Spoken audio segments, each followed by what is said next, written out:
another example. This one is one that I really kind of screwed up and asked for problems with. But this was the first day that we launched. And we had launched at TechCrunch 50 in 2008. And so we got a bunch of press, and there was a bunch of traffic on Twitter, and people that weren't there but were watching it. You know, this guy writes to one of his friends, not even to us, "What's the big whoop about other inbox? My email already filters all that into folders and blocked junk mail. Explain it to me, Lucy." So we write back to him. Now, I think in general, if somebody mentions your product, it's okay to write back to them and let them know you're there. But you probably shouldn't send them like 3 messages in a row and get kind of argumentative about it. That was a lesson that I learned. So, you know, this was me again, not him. I write back, you know, the first benefit is blah, blah, blah, blah. I know it'll do this and that, and it's shiny and new, and, you know, I give him all these reasons why it's great. And of course, he's like, screw you. Dudes, don't be selling me on your email. I wrote the original big winning email product back in '89. Need a consultant? So he's, you know, not very interested in what we have to say. I already blocked people with a single click. Tell me something new. At this point, we're like, defuse.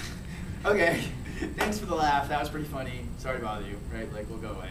Again, I think this is not an example of the perfect way to do it. But hopefully, again, if someone were to see this, they can see that we're trying to do the right thing and trying to bother them and whatnot. So this was a good one. In this one, somebody wrote. I saw this start on Twitter. I actually didn't see this tweet first because I had to go back and find it. First, I saw the tweet that he said about us. The next one, which was, "Goodbye, other inbox. Hello to the exact same functionality with Gmail." This is not exactly what we want to hear. Then I realized that he had sent this tweet the night before talking about it.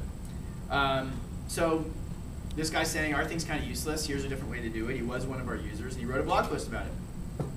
So how do we respond? Well, this time right back, "Hey, impressive setup. I did something like that before I had other inbox.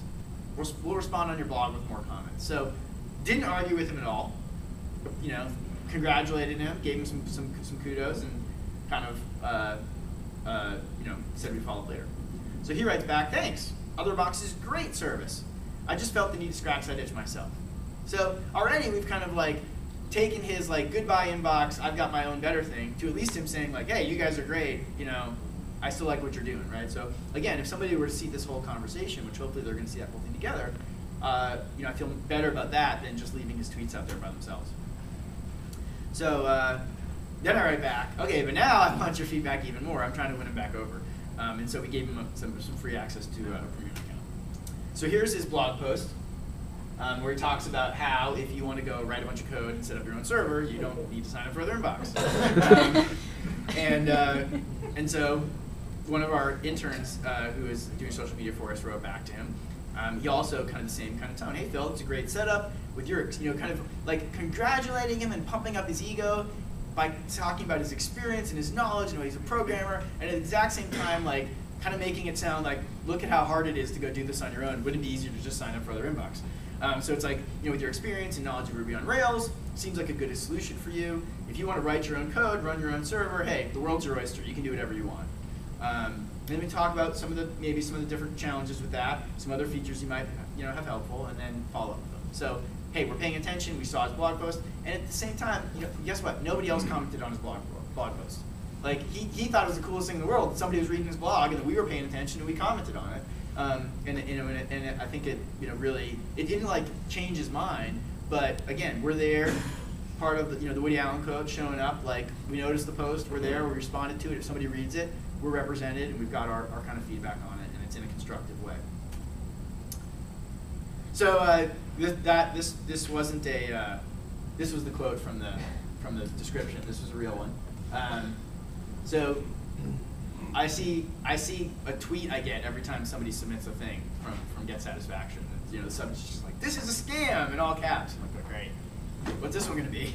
By the way, we get lots of people telling us how great it is. This is I picked all the bad examples of people getting upset for you. But so this is a scam. So basically, you guys hijack my messages and then want me to buy your service to look at them. What a fucking scam! Great. I'm mad as hell too. That was the other. So this is where Hoon's going to come in on this one and save the day. I'm still again a little bit defensive here. So not at all. All your messages are still in Gmail. You can always access them just like before. If you want to use their service to read the old messages, then you need to pay. But if you have access to all your messages, they're all still in Gmail. And then I'm very snide. I'm sad that you're upset without understanding how it really works. That's not what you should have said. Wrong answer. So she writes back again. I'm surprised that didn't like set her off and make her worse. She actually, we kind of bailed through this one okay, but well, it's good to know that they're still there. But what a sleazy way to do business. Keeping people's messages from them on your system really does not allow the potential customer the opportunity to evaluate your service. So now, and then I'm indifferent. So at least we went from I'm mad as hell to I'm indifferent. I don't know, I'm surprised, but you know, we're moving the needle. The thermometer's getting a little bit better. So I write back again, way too defensive. Do you realize what the alternative is? If we implemented a storage-based quota like most mail systems, blah, blah, blah, blah, blah, blah. She doesn't care. So I'm, again, defending it. Your messages are yours. So now she writes back again, because I'm arguing with her rather than recognizing her concern and letting her feel like she got her piece out. But you give the impression that you take all my emails. So even though you don't take it, I thought you did, and that's really bad. Surely, you're not telling me that I can access mail for only the previous 30 days. Not really. I believe it had some blah, blah, blah. This would be redundant. I do, however, think you need to more clearly represent your product. And remember now that Twitter rules the inner tubes. When you piss off a potential or existing customer, they can broadcast their complaint to millions of others in the Twitter sphere on the public timeline. So very much the topic of what we're talking about here tonight. She's now threatening me that she's going to go tweet about us, which she's already doing. Thankfully, Hoon was there. And Hoon came in. Thank you for your feedback and for letting us know what areas we can improve on, especially when it comes to how we introduce and explain OIB. That was the first message I should have replied with. And that's the right answer. You can always take a look at what Twitter users say about us here, which is basically a link to a search on Twitter of what everyone's saying about us. And because lots of people say good things about us, and because we're being very responsive to them, we're happy to send people to the search of the unfiltered feed, because we know when they go look at that, they're going to see in the whole thing, and they're going to see a good impression of us, and they're going to feel pretty good about it. So I don't remember why. I think now Hoon's now responding to the other message I sent that was defensive and kind of making up for what I had said. So he sent another response. Again, we're not keeping anybody's messages. We're still in Gmail. We simply copy the messages. I'm sorry that you feel our free users are unable to evaluate OIB properly. We feel that for the majority of our users, access to their less important messages from Gmail beyond 30 days may not be necessary. I know that for me, a weekly ad from an online store doesn't have a lot of value for me when it's a month old. But even if it's needed, I know it's still in Gmail, and I'm happy. So it's just kind of giving us more info, but not being nearly as argumentative as I was. So finally she writes back, and she says, Joshua and Hoon, you both did a wonderful job diffusing an unpleasant situation. Hoon, your last comments were absolutely perfect. Incredible professionalism on both your part, but extra kudos go to Hoon. I don't know why she's even saying that to me. I don't think I was really that professional, but certainly Hoon turned her in. I'm not sure I really see a use for your system, except most users of Gmail are not competent enough to set up the proper filtering for their inbound bacon. So, well, maybe you're onto something after all. Maybe Google will sweep you up for a cool $500 million or so.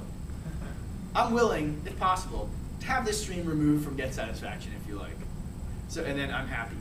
So, so at the end of all this, we've gone from what a fucking scam, and you guys are losers, and I hate you, and I'm mad as hell, to I'm sorry. Would you mind taking this down because maybe I'm a little embarrassed about how it looks right now, and I take it all back. Thanks very much. And I thought that was a great example of really completely turning it around from somebody being really, really upset to thanking us and apologizing. And not because we're so great or anything, but just showing that even when somebody's really upset, it's really about how you respond and what you say. People want to be listened to. People want to know that you recognize what their concerns are, and that's the most important part. You don't have to fix every problem. You just have to say hey, we're here and we're listening, and that goes a huge, huge way towards making people feel better.